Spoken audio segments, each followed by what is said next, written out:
My sister was the only family I had after escaping our abusive parents, until I came home early and found her sleeping with my husband. I saw my husband and my sister naked in my kitchen. I can't move. If I move it becomes real and I have to accept what I saw and think of what's next. I came home from work early and saw my sister's car thinking maybe she was dropping off some food from her job. But no, I walk in and see my husband and sister naked in my kitchen. The kitchen I paid for. As soon as I registered what I saw, I got into my car and left. I kept driving, just driving until I found the hotel I'm at now. I don't want to believe it. I don't know what to do. My sister, my only family, and my best friend, the one who's supposed to be there for me and support me. My husband, my person, my other half, the one who's supposed to love and respect me. The two most important people in my life have ruined everything. I've blocked them both on my phone. I don't want to hear any of the bullshit excuses they'll come up. I don't want to confront this. I want to go back to this morning when everything was fine. Relevant comments. Commenter 1, the "my only family" part is what hit me hard. I'm so sorry. OP, yeah, we cut contact with our abusive parents 7 years ago. Thought we were supposed to have each other's backs, always. Update, 2 days later. Sorry for not replying to comments and not updating, things have been hectic. I didn't think I needed to explicitly say this, but by naked I meant they were but naked and fucking in the kitchen. I admit mentioning that I paid for the kitchen was odd and kinda funny. But anyone that knows me knows that the kitchen is my pride and joy, so yes, when I saw my sister and husband fucking in my kitchen it stuck with me. And yes, they did see me. When I got to the hotel I cried for a few hours and then I just wanted to tell someone, anyone. The two people I would talk to when something happened in my life were the two I needed to talk about, and it was 11-something in the evening, so I wasn't going to disrupt my friends' evenings and burden them. So instead I came to Reddit thinking not many would see it. The response I received was overwhelming.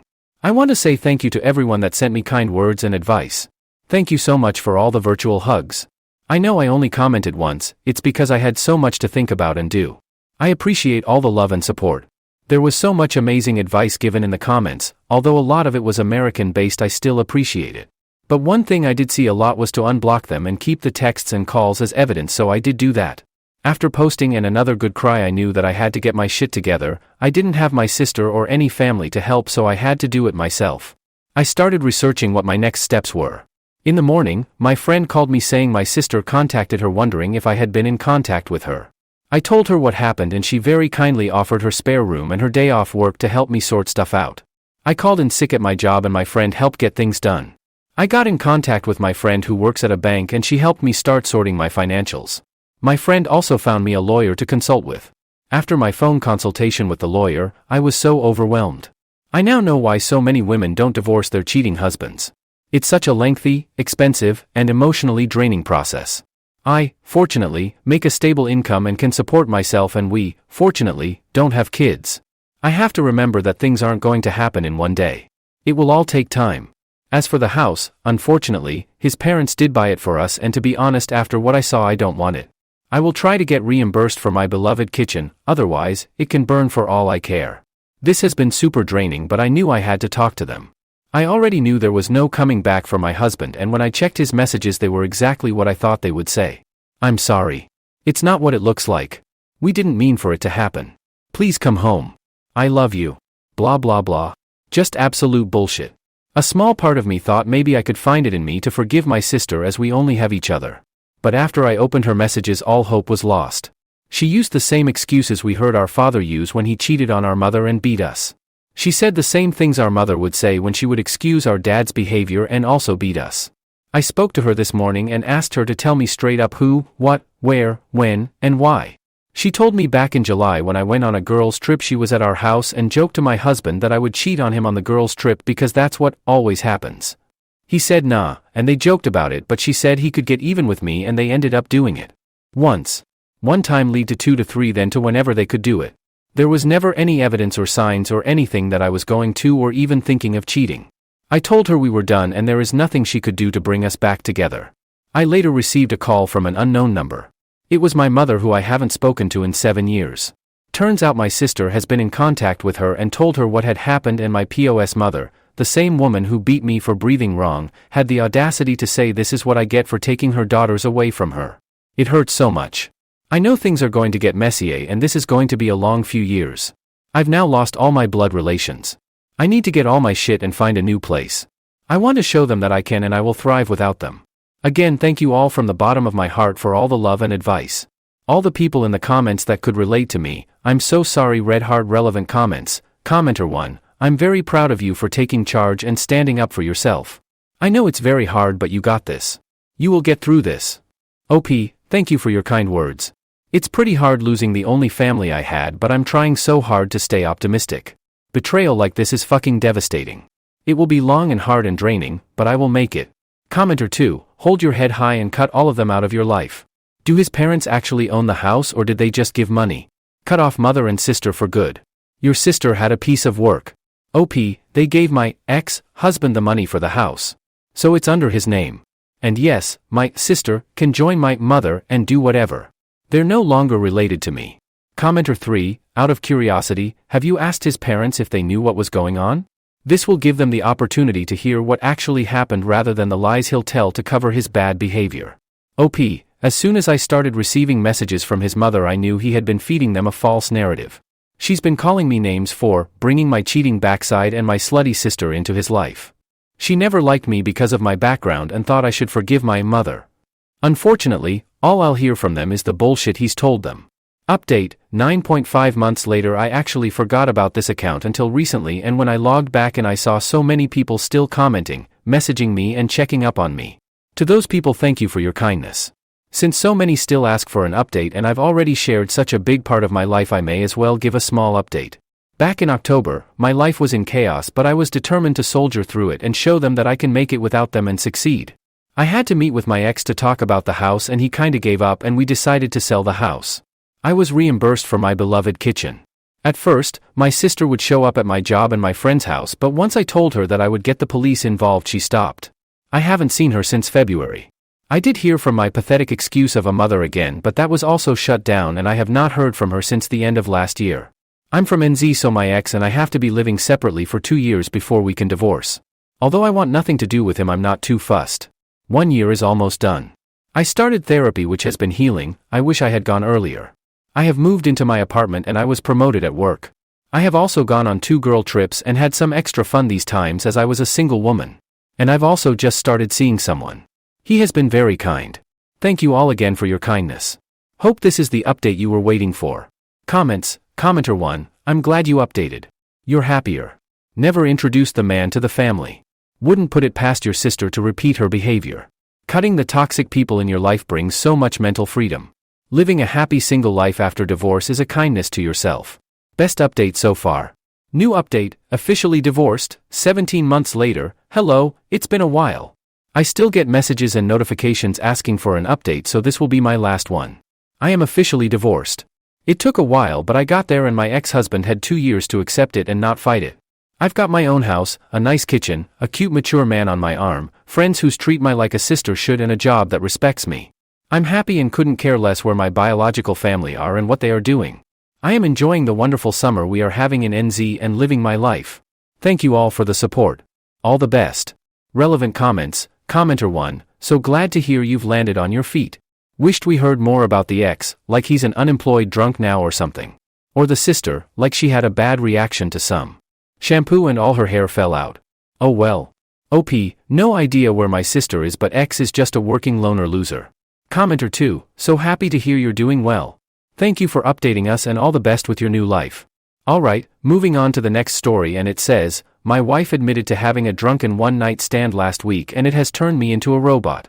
I, 32M, have been married to my wife Kate, 30F, for 4 years, together for 9.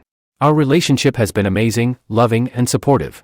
We have good communication, hardly ever argue, and our bedroom life has gone from strength to strength over the years. We discussed cheating in the past and I was always clear that we would be over if it ever happened. Kate went home to visit her family last weekend, which was fairly normal. Before she left on the Friday night, we had a minor argument about keeping the house tidy, so our communication was limited on Saturday, but I knew she was going out to meet some friends at a bar. I trusted her 100%, so didn't think anything of it. Before I fell asleep, I texted her saying that I hope she had a nice night. When I woke up on Sunday morning, I had a missed call from Kate at 4 a.m., so I immediately called her to check if she was okay, but no answer. After a few hours I tried again a few times, but still no answer. Around an hour later I got a message saying she was fine and was driving back soon. Kate got home late afternoon and looked awful. She had clearly been crying, was not wearing any makeup, unusual for her, and looked like a shell of a person. I knew right away something was wrong, but she wouldn't let me hug her and would barely speak. I sat her down on the couch and made her some tea. I gently encouraged her to tell me what was wrong, and she burst into uncontrollable tears for at least 10 minutes while I was trying to comfort her. She then proceeded to tell me, stopping every few words, that she had slept with someone last night after the bar. At that moment, something in my brain broke. I can't describe it any other way. I immediately got up and jumped in my car and drove off. I went to a park and walked around it for about an hour. Kate was calling my phone constantly and I turned it off. When I got home, I grabbed 2 suitcases from the garage and went to our bedroom. I threw some of Kate's clothes and shoes into them and left them by the front door. Kate was lying on the floor in the living room, curled up into a ball sobbing. I called her best friend who lives nearby and told her that Kate needed a place to stay and a ride to her place and that Kate could explain everything to her later. I told Kate I was leaving for an hour and that her friend was coming to pick her up. She grabbed onto my legs trying to stop me from leaving. When I returned home again, Kate was gone and so were the cases. On Monday, with a clearer head, I answered one of Kate's many calls and told her that I needed her to send me an email with as much details as possible of that night, and if she leaves anything out, there will be no hope of reconciliation. I received this email on Monday night but still haven't opened it. Since then, everyone has been trying to contact me, but I have just been working, exercising, and sleeping. One of her friends turned up at my house with an attitude demanding an explanation. I told her to speak to Kate and closed the door in her face.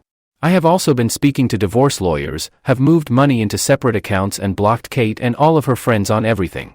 Everything I have done since I found out seems like I have been on autopilot. I don't feel angry, upset, or overly emotional. Just numb.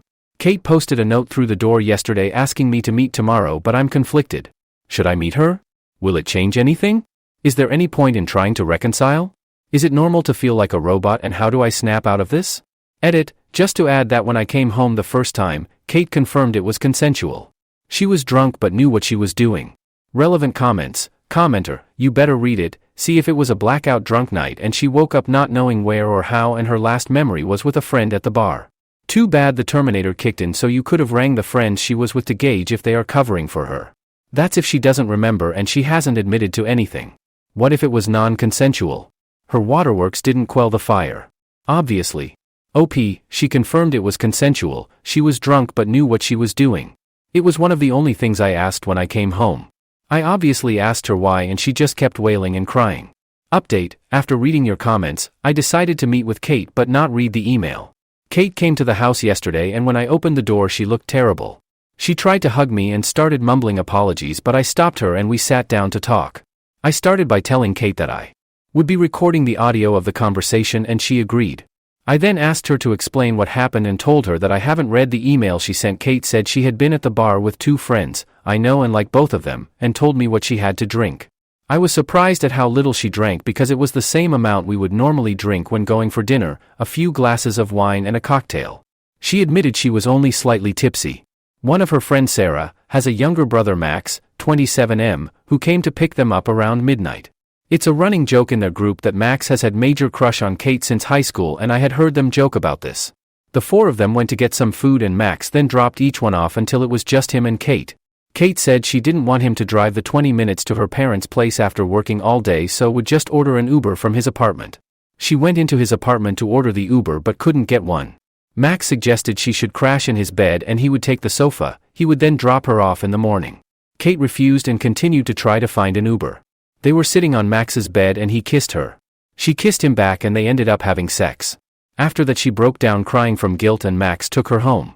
She cried for another hour, then tried to call me to tell me what she had done. We had to stop a number of times because Kate kept breaking down and crying hysterically. She told me it was a huge mistake, she got caught up in the moment, it was terrible, she only loves me blah blah blah. After she was done, I told her that her story didn't make sense, but it didn't matter at this stage because I was done. This caused another breakdown. I told her I was going to continue with the divorce preparations, but for the next month we would be separated with no contact.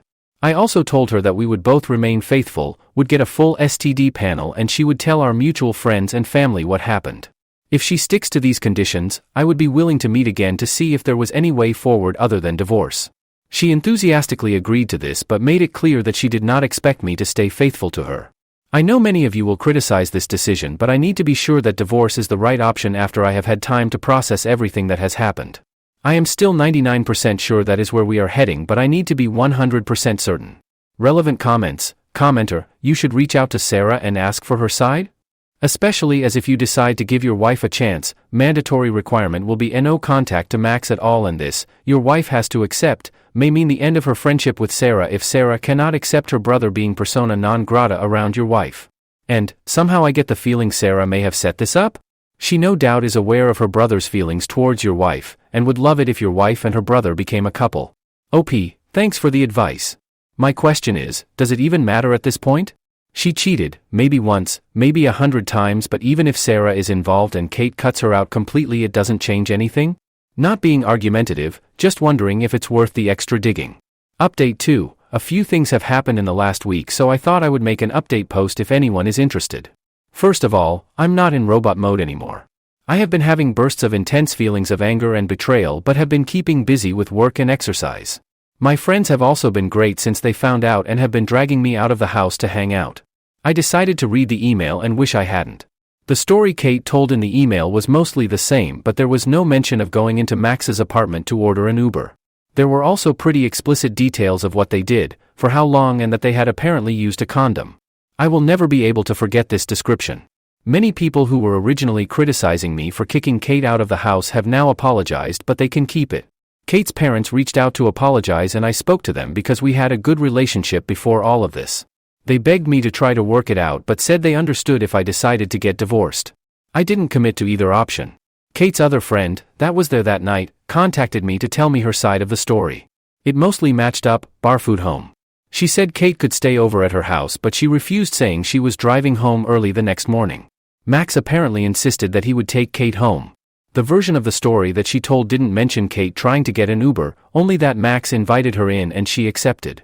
I asked her if she had ever suspected anything before, and she told me that about a year ago, she went to meet Kate for coffee but found Max sitting with her when she arrived. Apparently Kate looked guilty, but when asked about it she said they just met by chance. Sarah, Max's sister, also reached out to me and I spoke to her too. She was angry with both Max and Kate and told me a similar story. Apparently her whole family are angry with Max and she had not spoken to Kate since she found out. She apologized on behalf of her idiot brother and said she had warned him to stay away from Kate since high school. She didn't think anything else had happened between them. I have had zero contact from Kate but heard that she was going to be moving into an Airbnb near our house. Apparently she is not coping well and called in sick from work a few times over the last few weeks. She does have support from the friend she is currently living with, and I asked her parents to keep an eye on her. Her parents came up to see her this past weekend. I went out with some friends at the weekend and ended up drunk at a bar. I was talking to a girl there who I probably could have gone home with, but I stopped myself because I wanted to keep my self-respect. Reading the email and hearing what they had done made me give up hope of repairing this. Especially when I know she is not being truthful with me on other things, so who knows. I will be moving ahead with the divorce and might not even wait a month before telling Kate that this is my final decision. Update 3. I debated posting this update, but a lot of people seem to be invested in this mess, so here it is. Apologies in advance if this is TMI. Kate sent me an email last week asking to pick up some things she needed for work. My lawyer told me not to prevent her from having access to the house or her possessions, so I reluctantly agreed that she could come over on Thursday night when I would be at the gym. I told her to be out by 7:30, but when I got home at 8 she was still there. When I walked in, she had left a few work-related items next to the stairs and she was chopping vegetables for dinner. She looked amazing with her hair and makeup done, wearing one of the dresses I like. The whole place had been tidied and cleaned. I calmly asked her to leave immediately and she made her way to the door but stopped and asked if we could speak. I should have said no, but I eventually agreed. We sat down and had a conversation for around an hour which jumped from topic to topic. Again I told her I would record the audio and she agreed. I started by asking her if she had kept her side of the agreement we made the last time we spoke. She said she had taken an STI test which was all negative, mine was too thankfully, and a pregnancy test which was negative. She hadn't been with anyone else and also told a few friends and family what happened, and many of them were angry and were not speaking to her. I asked a lot of questions that had been turning over in my mind for the last few weeks. She confirmed that her reason for going into Max's apartment, the Uber story, was BS, and she said he invited her in for a drink and she agreed, knowing at some level that something was going to happen. She can't explain why she did this other than being selfish and enjoying the attention. She also confirmed that she had texted with Max a few times over the years because he would shower her with compliments and make her feel good. He would always initiate, and she was apparently careful not to lead him on, and said she had never sent him explicit messages or pictures. Kate also told me that they had hooked up about 6 months before we got together but never had sex. She admitted that she was always a bit curious. Her story about being caught at the coffee shop was that Max had texted her asking what she was up to, and she had told him where she was. He then turned up. She swore this was the first time they had ever done anything since we had been together.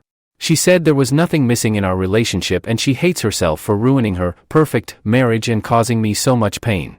I told her that I still don't believe her story and that there was no point in continuing the conversation. She calmly asked what she would need to do to make this right, offering up her phone, location sharing, not going out without me, etc. She had clearly been doing some research. I said that I had no plans to become her prison guard, especially when I would never get over the betrayal. Things then took an unexpected turn which caught me completely off guard. She asked me to turn off the audio recording because she had something private she wanted to discuss and didn't want other people hearing it. I refused and she reluctantly continued. She asked if I had been involved with anyone else sexually since all of this happened, making it clear she was fine with it. I told her no and she said that I must be going crazy. We used to have sex almost daily, and started talking dirty about all of the things I could do with and to her. This involved a lot of kinky things that I had wanted to try or had only done a few times. She said she wanted to meet my needs, even if we did not get back together. She said we could have as many threesomes as I wanted from now on, or we could be open on my side only, and she would even find partners for us/me. She was trying very hard to turn me on and I stayed silent until she asked who I wanted to have a threesome with. For some reason, I mentioned the name of her coworker who is 5 years younger than Kate and a total knockout. This surprised her, but she was in too deep and asked me what I wanted to do with her. I went into detail about a pretty hardcore scenario and Kate was encouraging me until I said that she would just be watching. This again caught her off guard, but she went along with it. Later on, I realized that I only said all of this as a petty attempt to hurt Kate, which I don't feel good about. She was obviously convinced that her plan was working, so she pulled up her dress and got into my favorite position on the couch, begging me to have sex with her. I'll admit that for a few seconds my body reacted even though my head was not in the game. Everything suddenly came into focus and the content of her email came flooding into my head. I can't explain why, but I started to laugh. Not just a chuckle but a full-on belly laugh. She looked hurt and moved away, then started to cry. I told her it was time for her to go and she left quickly, probably due to the embarrassment. I also said she needed to hurry up and get a lawyer because we are getting divorced. The post-nut clarity after she left confirmed that I had dodged a bullet. I have a meeting with my lawyer later this week and want to move forward with the divorce as quickly as possible. Moving on to the next story, and it says, the guy I just started dating is obsessed with my ex-husband and his music. He has no idea that he's my ex and I'm not sure how to tell him. I was married for 7 years to a celebrity. I put it in quotes BC. While most of you have never heard of him, he is A-list in the world of metal music. If you're a metalhead you 100% know who he is. We split amicably BC. He was always going on tour. I used to love going with him, but the thrill of it wore off and I found myself sick of traveling so much. Because of this we grew apart, but still keep in contact occasionally BC. Despite the fact our marriage didn't work, he is a really cool, nice person. 2 weeks ago I met a guy through a friend that I immediately hit it off with. We have been on 3 dates so far. The first 2 dates were drinks after work. He showed up in nice khakis and a button-down both times. On our latest date I went to his house to watch a movie, literally watch a movie. We are taking the physical stuff slow lol. He has a nice house so I asked for a tour. After he showed me the upstairs he said he had to show me his game room. We went down into a fully furnished basement with a pool table, a mini bar, and darts. But there was something very weird down there also. Apparently my new man is really into metal music, would never have guessed based on how he dresses lol, and his favorite artist of all time is, you guessed it, my ex-husband. He had framed posters of all of my ex's bands, autographed signature guitars, every record he has ever released were framed on the walls. He even had magazine articles about him and some of his bands framed. Every wall in his game room was covered with my ex's face and his signature guitars. So, I may have messed up here, but I kept my mouth shut and didn't say anything. He knows I'm divorced, but he definitely doesn't know it's from his idol. We are seeing each other tonight for our 4th date and I know I need to tell him, but how? I really like this guy, but I'm afraid if I tell him he will freak out and run. What should I say? Where should I tell him? I just don't want to damage our relationship BC. I can really see it becoming long-term. I know I should have told him at his house, but honestly I was in shock. Anybody know how to approach this? Relevant comments. Commenter, I find it really hard to believe that he has a shrine of your ex-husband to the level you're describing, but doesn't know who you are. Maybe I'm jaded, but it seems too coincidental and potentially unsafe for you. OP, a lot of people are saying this and now I am a little freaked out. I mean, he can Google him and find out we were married. Now I'm scared he did. I'm gonna ask my friend that introduced us if she told him. Commenter, have you ever been in photos with your ex-husband that this new guy might have seen? I find it hard to believe that in this day and age, that he wouldn't know who the former wife of his idol is.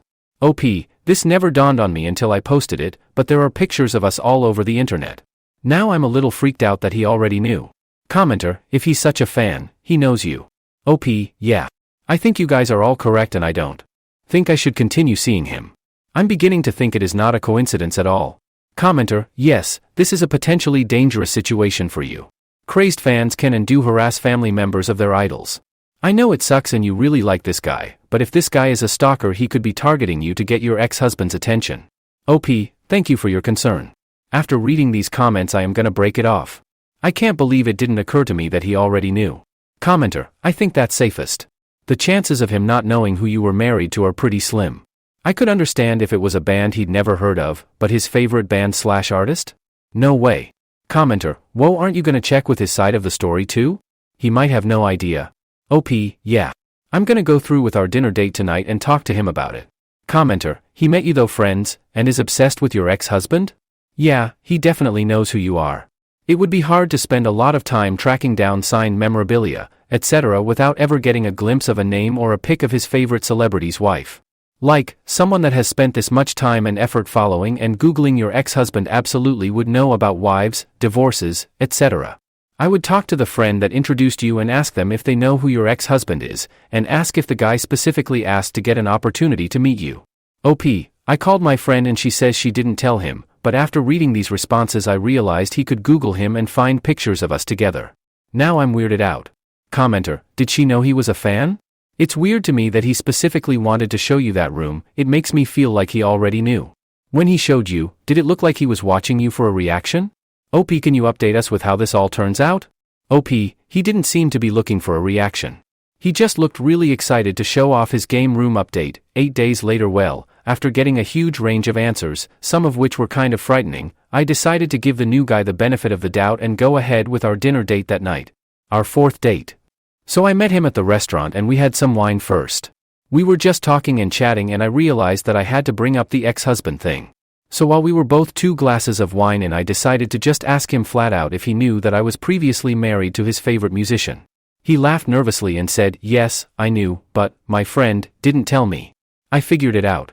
He told me essentially that he found out through the grapevine and he decided to start mingling with my friend so he could meet me.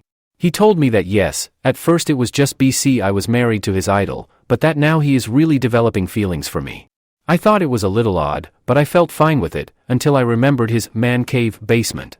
I asked him if he knew I was married to his favorite musician, then YTF would he bring me down there to show me all of the memorabilia? His response was too weird for me. He said, I was trying to see if you would confess. I was like, confess to what? And he said to my being married to my ex. I told him that I thought it was pretty concerning that he tried to trick me into some weird confession, and that I didn't think we would work out. He accepted it and didn't seem upset or anything. Dinner had already been served, so we started eating when he proceeded to bombard me with questions about my ex. When is he releasing new material? What is his favorite band? What does he do during the day of a show? Is he vegan? What's his mother's maiden name? Okay, so I made up the last one, lol, blah blah blah. Finally he could sense my discomfort and we ended the dinner and parted ways. He said he would text me the next day just as friends, which I said was okay. Well, his text the next day was trying to get him and his friends VIP passes when my ex comes near us to play. I did not respond and I blocked his number because he kept texting again and again, begging me for the hookup. It was desperate and weird. Anyway, I called my ex to warn him about this dude, even though he seems harmless. He doesn't know where I live, and I didn't get any psycho vibes. I think he just wanted me as a trophy, as some user put in my last post. Thanks Reddit.